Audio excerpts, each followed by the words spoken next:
They promised a clean future, powered by endless wind and sunshine. They told it would be cheaper, safer, and better for America. And yet, behind the glossy brochures and billion-dollar subsidies lies a very different story. Massive turbines rise like steel monsters across our landscapes, but when the storm comes or the air goes calm, they deliver nothing.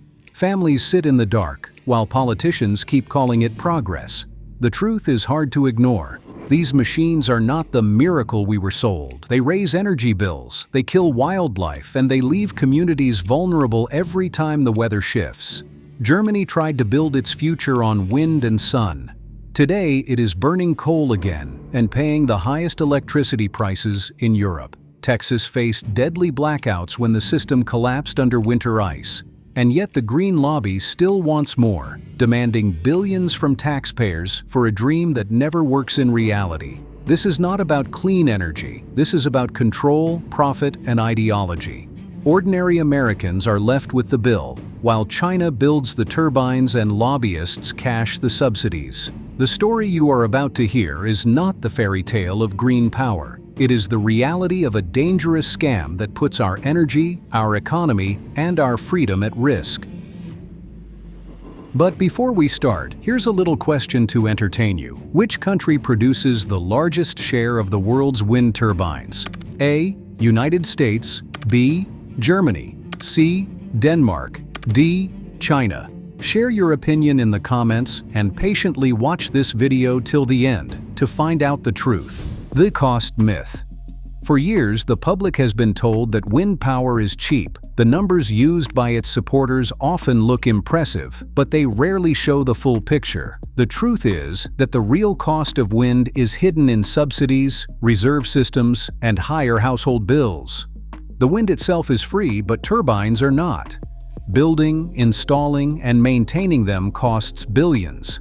In the United States, the production tax credit and other subsidies handed out nearly $12 billion to wind developers in 2022 alone. These subsidies make projects profitable for corporations, while taxpayers cover the bill. Families may not see a line marked wind tax on their statements, but it is built into the cost of living. Supporters argue that the price of wind power has dropped to about 2 to 4 cents per kilowatt hour. Yet those numbers ignore the hidden expenses. A new gas plant produces electricity at around 5 to 6 cents per kilowatt hour, while nuclear stands near 9 to 10 cents. These figures already include full reliability. Wind's advertised low cost collapses once the expense of backup power, subsidies, and new transmission lines is added. The need for backup power is the biggest hidden charge. When the wind stops, gas or coal plants must immediately fill the gap. That means running two systems at once. In July 2024, wind generation in the United States dropped to just 4% of total output during a period of calm air. Gas plants had to run full speed to keep the lights on. Consumers ultimately pay for both systems. International comparisons make this even clearer. Germany is the world's showcase for wind and solar.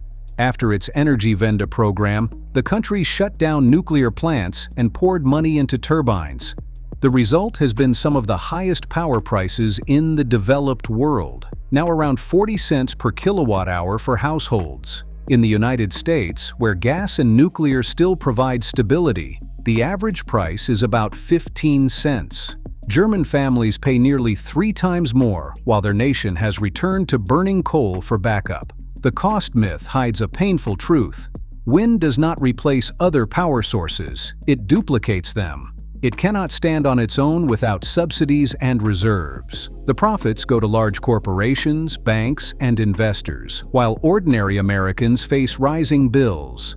Far from being cheap, wind power has become one of the most expensive illusions in modern energy policy. Do you think which type of electricity is the best? Share your opinion in the comments. Our team needs your help. Subscribe to our channel to help more people learn the truth about current events. And now, we move on. Texas blackout warning. In February 2021, the state of Texas faced one of the worst energy disasters in its history. A powerful winter storm swept across the region and exposed just how fragile the grid had become.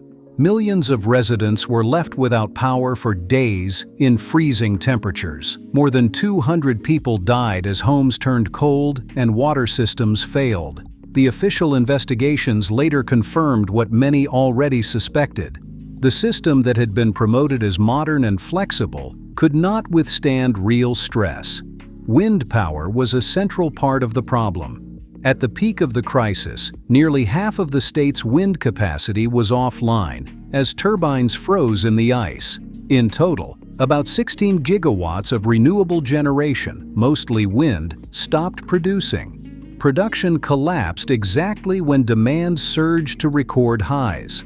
Supporters quickly argued that the real disaster was in fossil fuel plants. In fact, nearly double that number, around 30 gigawatts, had been lost from thermal sources such as gas, coal, and nuclear. But what the public saw with their own eyes were frozen turbines standing motionless while families shivered in the dark. The image of useless towers in the snow became a lasting symbol of the crisis.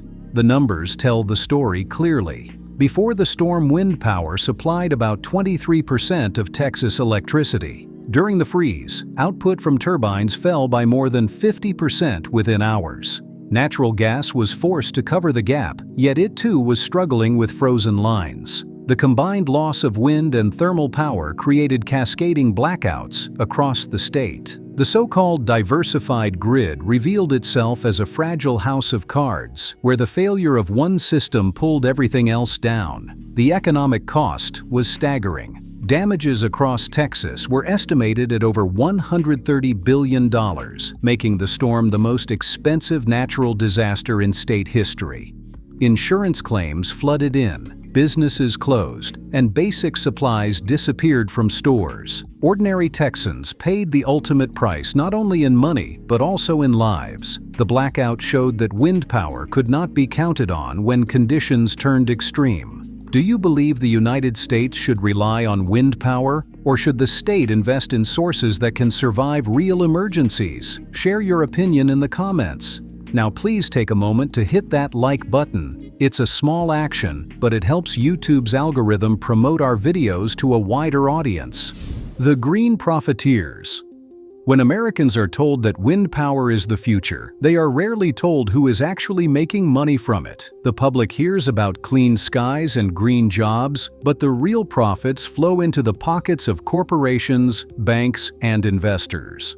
This is the side of the story that the media does not want to discuss. The truth is that wind energy in the United States is not driven by technology or competition.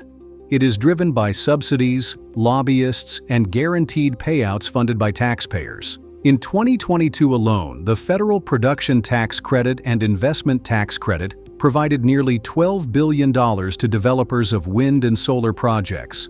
These are not small startups struggling in a garage. They are energy giants like NextEra, Invenergy, Iberdrola's Avangrid, and Pattern Energy. These corporations collect billions in government incentives while presenting themselves as pioneers of a green revolution. For ordinary Americans, the result is higher taxes and higher electricity bills, while shareholders in multinational companies celebrate record profits.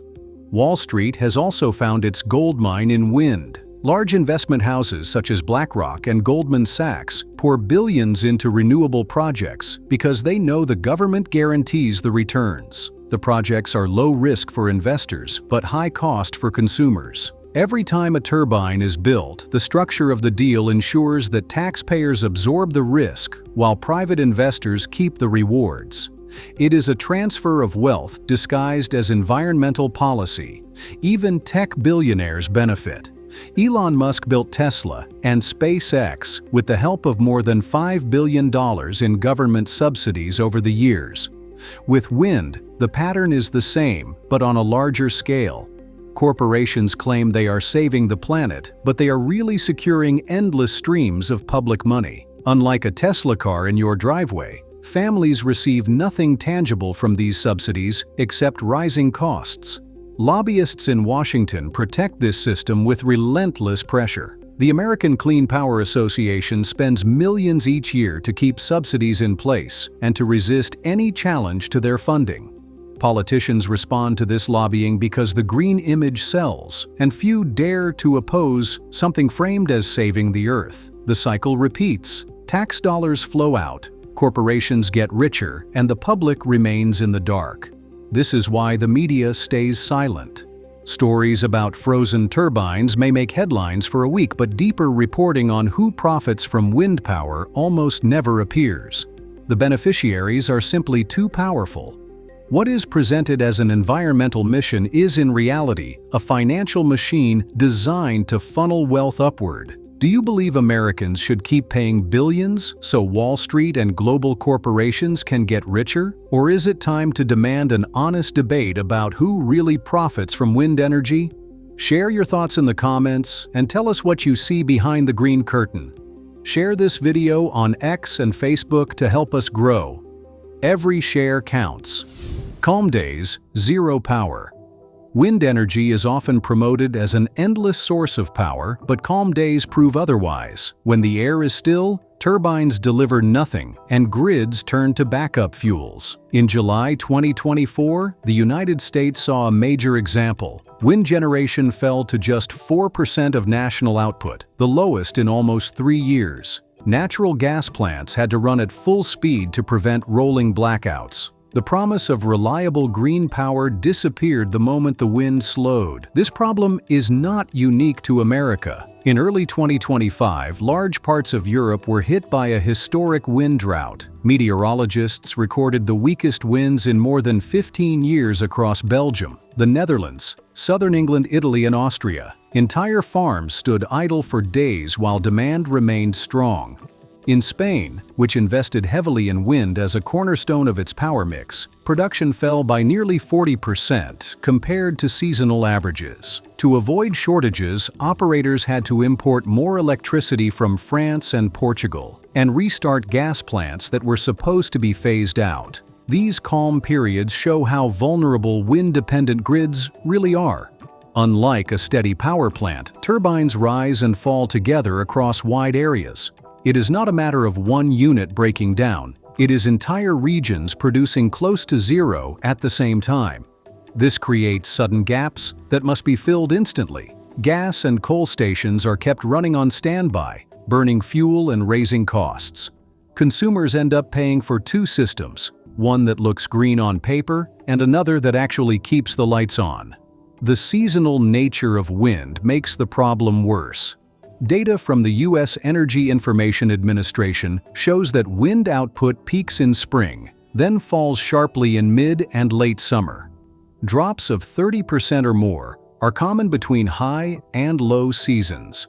Even with more turbines being built every year, national generation fell by 4.5% during the summer of 2023 compared to the previous year.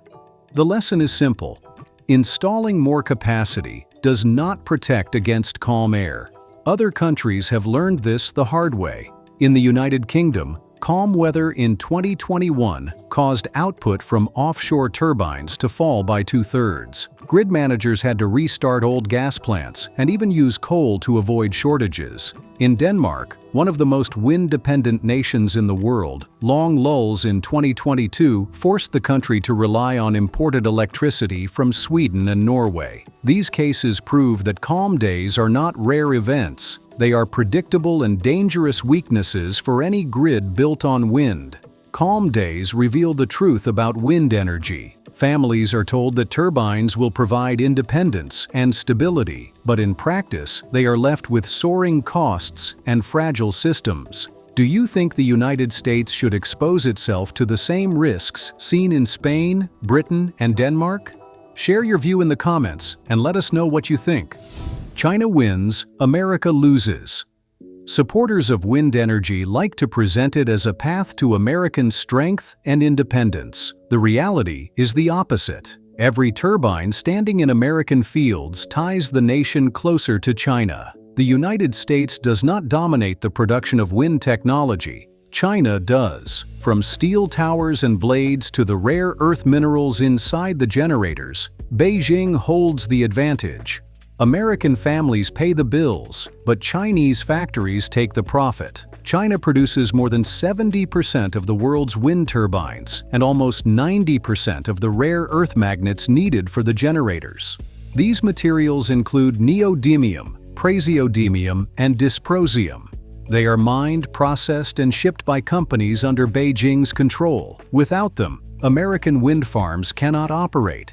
Instead of building real energy independence, the green transition locks the United States into another foreign supply chain. The lesson of relying on OPEC oil is being repeated, only this time with China in charge. The numbers are alarming. In 2023, Chinese companies installed more wind capacity in 1 year than the United States has built in its entire history. Firms like Goldwind and Mingyang now dominate the global market. American firms are small players, importing key parts from abroad. Even European manufacturers such as Vestas and Siemens Gamesa depend on Chinese supply for magnets and blades. When a single country controls nearly every stage of the chain, national security is at risk. Meanwhile, Beijing profits. The International Energy Agency reported that China exported more than $40 billion worth of wind and solar equipment in 2022. These sales are boosted by Western subsidies. When Washington hands out billions in tax credits for new wind farms, much of that money flows overseas. Ordinary Americans pay higher taxes, while Chinese companies collect the rewards. Politicians call it clean energy, but in practice, it is a transfer of wealth from the United States to its strongest competitor. There is also a military dimension. Rare earths are not only vital for wind turbines, they are critical for fighter jets, missiles, and electronics. China's near monopoly means that expanding wind energy at home deepens dependence on a rival power. In times of crisis, Beijing could restrict exports, leaving America vulnerable both on the battlefield and in the energy market. The same leaders who warn about national security threats quietly push policies that strengthen Chinese leverage. Do you believe the United States should continue funding an industry that hands profits and power to China? Share your thoughts in the comments and tell us what you think. Wildlife casualties. Wind energy is advertised as clean and harmless, but the reality is that turbines take a heavy toll on wildlife. Every year, hundreds of thousands of birds and bats are killed by the spinning blades. These are not just small songbirds. Bald eagles, golden eagles, hawks, and falcons have all been documented as victims. Studies from the U.S. Fish and Wildlife Service estimate that more than 500,000 birds die each year in the United States due to wind turbines, and that number continues to rise as more projects are built. The danger is not only to birds of prey. Migratory birds follow ancient routes that now cut through industrial wind farms. When large turbines stand in their path, entire flocks are at risk. Bats are also suffering massive losses. Researchers have recorded millions of dead bats across North America. These animals are essential for controlling insects and supporting agriculture, yet wind energy expansion has made them one of the most threatened groups of mammals in the country. Unlike habitat destruction, which birds and bats can sometimes adapt to, spinning blades kill instantly and leave no chance for recovery. Marine life is now under threat as well. Offshore wind projects along the Atlantic coast have coincided with unusual whale deaths. Dozens of humpback and right whales have washed ashore in recent years. Officials often deny any connection, but fishermen and coastal residents have reported loud construction noise and seismic surveys disturbing marine ecosystems. The scale of this impact is often hidden. Oil and gas companies are fined heavily for harming protected species, but wind companies are frequently granted exemptions. In California, federal officials have allowed wind farms to kill dozens of bald and golden eagles each year without penalty. This double standard reveals the political shield protecting the industry. If another sector admitted to killing 500,000 birds annually, it would be headline news. When turbines are responsible, the story is buried. Beyond the numbers lies the ecological cost. Raptors killed by blades leave territories unprotected, leading to cascading effects in local ecosystems. Bat populations reduced by turbine strikes allow crop pests to multiply, forcing farmers to use more pesticides. Whales affected by offshore noise face additional pressure on already fragile populations. These losses cannot be written off as minor side effects. They represent direct harm to biodiversity under the banner of clean energy. Communities living near wind projects understand this reality. Hunters notice the decline in bird numbers, and farmers see the impact on insects. Yet media stories continue to highlight only the supposed environmental benefits of wind. Do you think it is acceptable for so-called clean energy to kill hundreds of thousands of birds and bats every year? Or should the full ecological cost finally be exposed? Share your view in the comments and let us know what you think. Grid at risk. One of the greatest hidden problems with wind energy is its effect on the stability of the electric grid. Turbines do not produce steady power. They surge when the wind is strong and collapse when the air is calm. This constant fluctuation creates stress for grid operators, who must balance supply and demand every second. When the balance fails, the result is blackouts. Supporters call wind clean and modern, but engineers see it as a destabilizing force. The grid was built on predictable baseload generation. Coal, gas, and nuclear plants deliver power at a steady rate that operators can count on. Wind does not behave this way. In Texas during the 2021 winter storm, output from turbines fell by more than half within hours. In the United Kingdom in 2021, calm weather caused offshore wind generation to drop by 2/3, forcing the grid to restart coal plants to prevent shortages. Every major grid that relies on wind has experienced sudden swings that can only be controlled by backup fossil fuel power. This instability comes at a cost. Grid managers are forced to keep gas turbines spinning on standby to respond within minutes. That means fuel is burned even when not fully needed. It also means consumers are paying for capacity that sits idle most of the time. A 2022 report from the North American Electric Reliability Corporation warned that increasing dependence on intermittent sources raises the risk of blackouts in several U.S. regions. California has already faced rolling outages during heat waves when solar and wind output collapsed in the evening.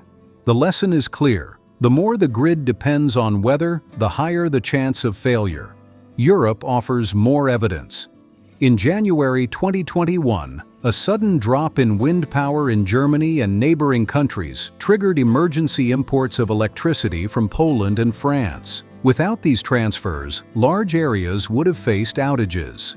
In 2025, meteorologists again recorded record-low winds across much of Western Europe, and grid operators warned of potential supply gaps. The public rarely hears these details because officials prefer to frame wind shortfalls as temporary challenges. In reality, they are structural weaknesses that repeat year after year. The cost of upgrading grids to handle this instability is enormous. New transmission lines, giant batteries, and reserve capacity all add to the bill. These expenses are quietly passed on to households that were promised cheaper energy. Instead of lower bills, families pay more for a grid that is less reliable than before. Politicians promote wind as a way to secure the future, but grid engineers are left scrambling to keep the system from collapse.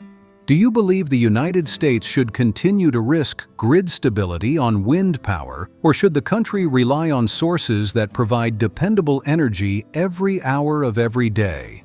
Share your opinion in the comments and let everyone know what you think. Weather destroys wind farms. Wind turbines are often advertised as symbols of resilience, standing tall against the elements. In reality, extreme weather has repeatedly destroyed them. These machines are vulnerable to the very forces they are supposed to harness. When storms, ice, or fire arrive, entire farms can fail within minutes, leaving communities with broken towers and higher costs. In May 2024, a severe storm tore through Iowa and Nebraska. 10 turbines at several sites collapsed, including 5 at Mid-American Orient, 4 at Prescott, and 1 at Arbor Hill. The blades snapped like twigs, and massive steel towers crumpled under the pressure of hurricane-force winds. These units were only a few years old, promoted as cutting-edge technology. Replacing them will cost millions, and insurance claims are expected to rise for years. Events like this show that turbines are not indestructible icons of progress, but fragile machines exposed to constant risk. Ice is another silent enemy. In Texas, during the 2021 winter storm, blades froze solid and stopped spinning. Dozens of turbines had to be shut down to prevent catastrophic imbalance. The state lost thousands of megawatts of generation at the very moment demand soared. Officials admitted that frozen turbines contributed to the blackouts, even as supporters tried to shift blame elsewhere. Cold weather has also crippled wind farms in Canada and Northern Europe, where ice buildup has been linked to turbine shutdowns and costly repairs. Fires have also left their mark. In California and Australia, several turbines have burst into flames after lightning strikes or mechanical failure. Once a turbine catches fire, there is little that can be done. The height of the tower makes firefighting nearly impossible, and burning debris falls into dry fields, threatening wider disasters. Images of turbines burning in the night sky have become symbols of wasted investment and dangerous vulnerability. Hurricanes in the Atlantic and Pacific add another threat. Offshore projects face towering waves and destructive winds. In 2020, Typhoon Hagibis damaged multiple turbines in Japan, bending blades and twisting towers beyond repair. Offshore facilities require constant reinforcement and inspection, driving costs even higher. Every major storm season brings new questions about whether these massive structures can survive decades of pounding seas. Supporters of wind projects rarely highlight these failures.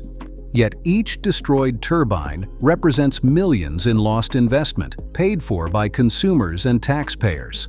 Unlike gas or coal plants, which can be hardened and repaired quickly, turbines are scattered across vast areas and cannot be easily protected. When one falls, it takes months or years to replace, leaving gaps that must be filled by fossil fuel generation. The reality is clear. Wind farms are not symbols of strength. They are fragile, weather-dependent machines that collapse, freeze, burn, and break. Families are left with higher costs, while corporations and investors continue to demand subsidies.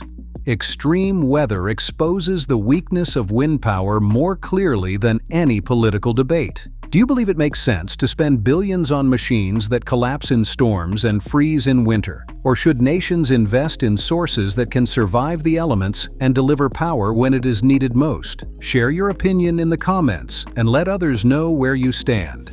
Germany's green failure. Germany spent more than 2 decades promoting its Energiewende, the so-called energy transition. The country shut down nuclear plants, invested heavily in wind and solar, and promised the world a future without fossil fuels. What actually happened is the opposite. Germany became more dependent on imported gas, more reliant on coal, and more expensive for ordinary families. The project that was supposed to be a model for the world has turned into a warning sign of failure. Electricity prices in Germany are now among the highest on Earth. Households pay close to 40 cents per kilowatt hour, compared to about 15 cents in the United States. Much of this cost comes from paying for duplicate systems. Billions went into wind and solar farms that only work when the weather cooperates, and billions more went into gas and coal plants that had to remain ready at all times. Instead of lowering costs, the Energiewende became a financial trap. Families carry the burden while politicians defend a program that has not delivered stability. Germany also lost energy security. By closing its last nuclear reactors, the nation gave up a steady source of carbon-free power. To fill the gap, it leaned heavily on Russian gas delivered through pipelines like Nord Stream. Billions of euros flowed from Europe's largest economy into Moscow every year. This dependence created a geopolitical weakness that could be exploited at any moment. Critics warned that energy independence was being traded for foreign control. Donald Trump was one of the few world leaders who spoke openly about this danger. During his first term, he told Germany that it was paying billions of dollars to Russia for gas while hiding under the protection of NATO. He warned that such a policy was unsustainable and reckless.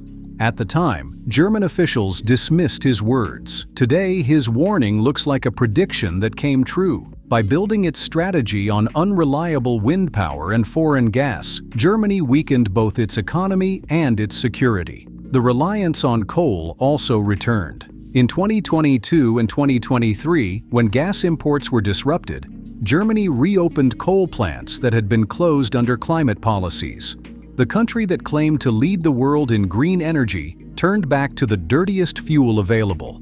Emissions rose, bills increased, and industries struggled with power shortages. The promise of a clean and independent system collapsed under real-world pressure. For ordinary citizens, the results are painful. Higher bills, fragile grids, and growing dependence on foreign suppliers have replaced the dream of green success. Instead of leading, Germany has become an example of how not to manage energy. What was once promoted as a future for the world now stands as a cautionary tale. Do you believe the United States should copy the German model and risk higher prices and dependence on rivals?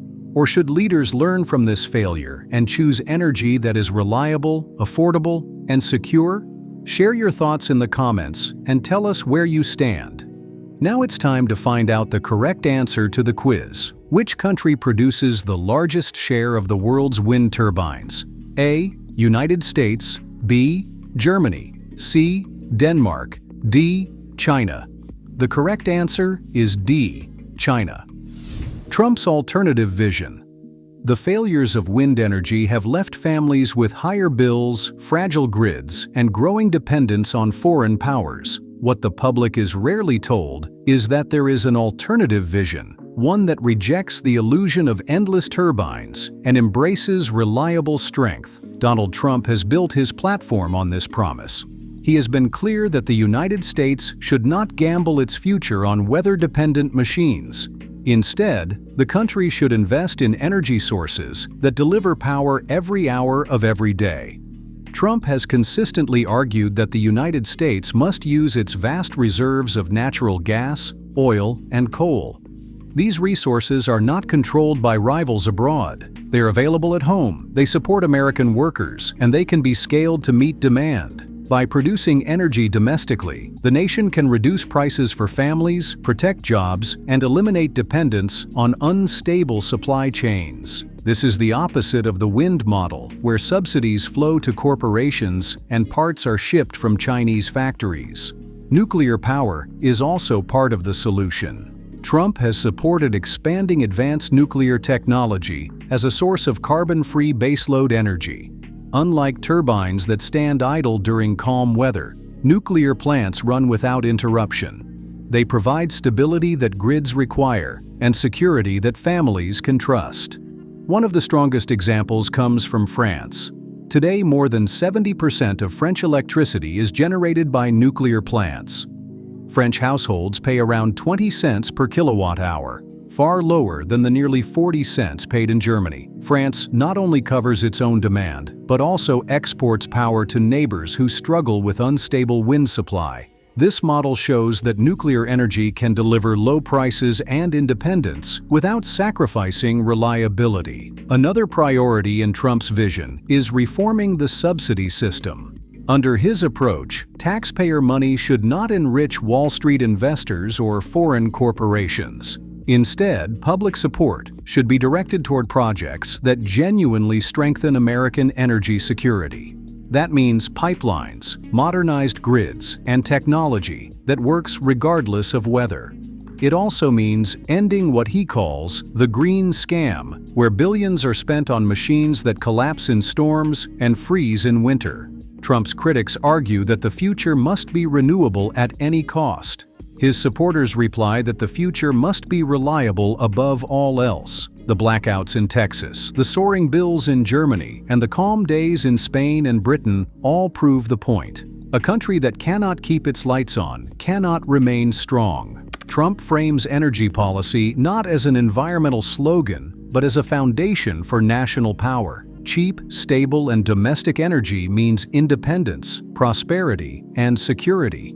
Do you think the United States should continue to follow the path of subsidies and fragile wind farms? Or should leaders adopt Trump's vision of reliable and independent energy? Share your opinion in the comments and let everyone know what you think. Thank you for exploring the hidden corners of the USA with us. Click on the video you see on the screen to check out other hidden discoveries on our channel.